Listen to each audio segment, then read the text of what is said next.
अस्सलाम वालेकुम रहमतुल्लाहि व बरकातुहू। उम्मीद है सारे अहबाब खैरियत से होंगे। आज की वीडियो में आप लोगों को जो इफ़ेक्ट पढ़ा रहा हूँ ये बहुत ज़्यादा इस्तेमाल होता है। ये मैंने एक छोटी सी तहरीर पहले से लिख ली और एक ये लाल सा बैकग्राउंड ले लिया है। तो इस तरह तहरीर को जैसे हम सेलेक्ट करेंगे तो यहाँ पे ये जो इफ़ेक्ट हम इस्तेमाल करने वाले हैं, इस इफ़ेक्ट का नाम है टेक्स्ट ट्रांसफार्म। ठीक है, यानी कि तहरीर को मुख्तलिफ अंदाज में जो लिखने का तरीका है वो आज हम पढ़ेंगे। ठीक है, ये टेक्स्ट के अंदर जाके यहाँ पे आपके पास जो ये वाला है टेक्स्ट ट्रांसफार्म, इसके बारे में आप लोगों को बताता हूँ। और उसके बाद यहाँ से स्टैंडर्ड जो सेटिंग है इसके ऊपर हम क्लिक करेंगे तो अब ये हमारे पास आ गया। ठीक है, सबसे पहले यहाँ पे जो है हमारे पास रेंज वाला ऑप्शन है। जब तक हम रेंज नहीं सेट करेंगे ये हमारी तहरीर जो है इसके ऊपर एनिमेशन नहीं लगेगी।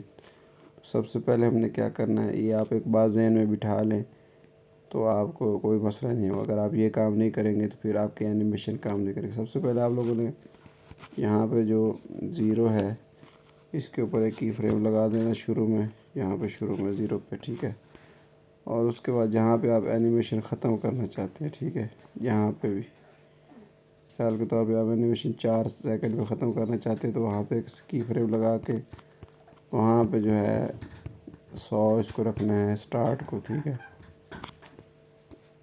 अब ये देख अभी तक कोई एनिमेशन नहीं है, लेकिन जो मैंने यहाँ ज़ीरो और यहाँ 4 सेकंड पे 100 स्टार्ट लगाया, इसका मतलब ये है कि यहाँ से एनिमेशन शुरू होगी और 4 सेकंड पे मेरी एनिमेशन जो है मुकम्मल 100% हो जाएगी। ज़ीरो से शुरू होके 4%। ये नीचे वाली लेयर्स फ़िलहाल आप ना देखें, ये पुरानी क्लासेस की हैं। मैं इनको डिलीट भी कर देता हूँ ताकि आप लोगों को कन्फ्यूजन ना हो। ठीक है, ये ठीक है। तो अब इसके बाद मैं क्या करता हूँ, अब ये काम करने के बाद बाकी जो मेन चीज़ है वो है ट्रांसफार्म वाला ऑप्शन। ठीक है, रेंज सेट करने के बाद आपने ट्रांसफार्म वाले ऑप्शन में जाना है और यहाँ पे आपके पास मुख्तलिफ जो है इफ़ेक्ट हैं तकरीबन, और ऑफसेट, एंगल, स्केल, स्ट्रेच और अल्फ़ा। अल्फ़ा का मतलब आप लोगों को पता ही है ओपेसिटी है। अब मैं ओपेसिटी वाला जैसे ही ओपेसिटी ज़ीरो यहाँ से करूँगा -1 करूँगा, अब जो मेरा इफ़ेक्ट लगेगा वो कुछ इस तरह से लगेगा, ये देखिए। ठीक है, और ख़त्म कहाँ पे होगा, जहाँ पे ये 4 सेकंड मुकम्मल होंगे। ठीक है, ये देखिए, ये कुछ इस तरह से इफ़ेक्ट है। ठीक है, इसी तरह मैं अल्फ़ा को अगर ज़ीरो कर देता हूँ, अगर मैं स्ट्रेच वाला इफ़ेक्ट लगाता हूँ, स्ट्रेच का मतलब होता है कि किसी की शक्ल बिगाड़ना या दबाना। तो यहाँ से मैं क्या करता हूँ, ये देखो मैंने टेक्स्ट को दबा दिया है। ठीक है, अब जो तहरीर आएगी वो कुछ इस तरह से आएगी। ये पहले दबी हुई थी, अब खुलती जा रही है। ठीक है, और ख़त्म कहाँ पे होगी, 4 सेकंड के बाद।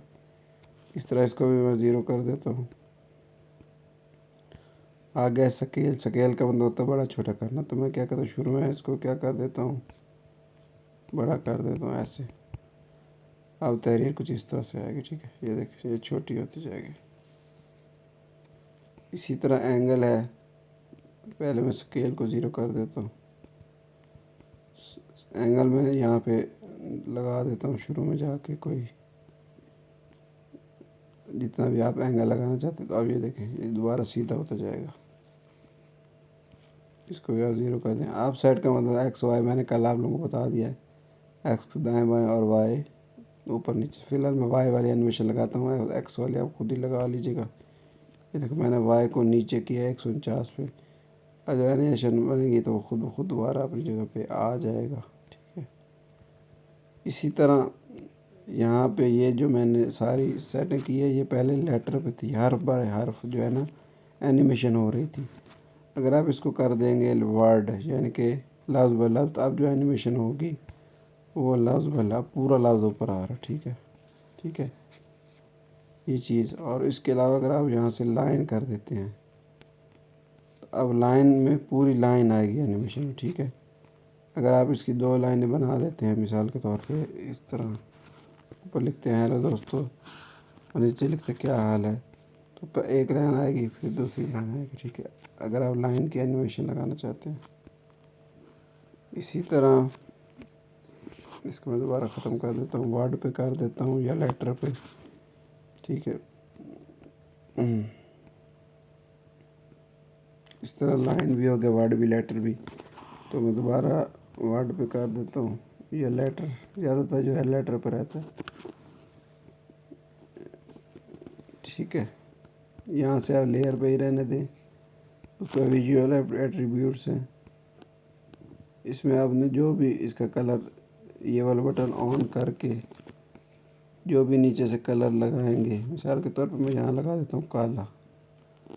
जब यहाँ पे ये तहरीर में तब्दीली हो गई तो यहाँ पे आप लोगों को यहाँ पे ब्लैक कलर आता हुआ दिखता हुआ नज़र, पहले नज़र नहीं आएगा, अब आपको नज़र आएगा। ठीक है, अभी भी मेरे ख्याल में नहीं आ रहा। ठीक है, दोबारा मैं यहाँ से ऑन, हाँ अब मैंने ऑन किया तो अब आ रहा है। और ये देखें ब्लैक से वाइट हो रहा है। अब मैं अगर इसकी जगह ब्लैक की जगह मैं कोई और कलर कर देता हूँ, मिसाल के तौर पे ट्रांसफार्म में इसका कलर मैं कर देता हूँ विजुअल एट्रीब्यूट्स में, यहाँ से कर देता हूँ येलो। अभी देखें नीचे येलो हो गया, अब येलो से दोबारा वाइट में तब्दील हो जाएगा। ठीक है, इसी तरह नीचे इंटरपोलेशन, ये ग्राफ के लिए है। इसको आप शुरू में अगर तेज़ करना चाहते हैं या क्या करना चाहते हैं, या ऐसे सेटिंग ज़्यादातर होती है, इस तरह कर लें। ठीक है, या स्मूथ, ये स्क्वायर ही रहने दें और रैंडम ऑर्डर करेंगे। रैंडम ऑर्डर का मतलब होता है कि यहाँ जब आप ये तहरीर जो है अब तो तरतीब से आ रही ना, पहले हेलो आ रहा, दोस्त आ रहा, क्या हाल है आ रहा है, लेकिन जैसे मैं रैंडम ऑर्डर ऑन करूँगा तो ये बेतरतीबी हो जाएगी, हर चीज़ बेतरतीबी। ये देखें, तो ये इस तरह उम्मीद है आपको ये वीडियो अच्छी लगेगी और दुआओं में याद रखें। और इसके मतलब आप लोग जो है नई नई टेक्स्ट वगैरह बना के मुझे बताएं। तो अगली क्लास में मिलते हैं। शुक्रिया।